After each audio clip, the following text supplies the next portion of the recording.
আলহামদুলিল্লাহ, মানুষকে আল্লাহ যা শেখান, আমরা মানব জাতি শ্রেষ্ঠ সৃষ্টি, মানে সেরা।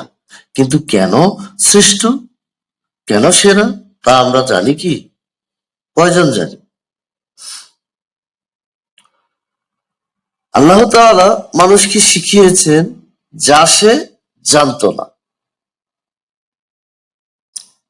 অর্থাৎ দেখো, মানুষ এক সময় কিছুই জানতো না। মহান আল্লাহ বলতেছে, না লেখা, না কথা,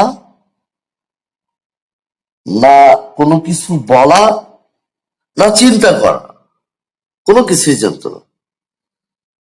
কিন্তু মহান আল্লাহ শিক্ষা দিলেন, বুদ্ধি, জ্ঞান, বিবেক। এই শিক্ষাই মানুষকে শ্রেষ্ঠ থেকে শ্রেষ্ঠতর করে তুলেছেন, এমনকি ফেরেশতাদের চেয়েও।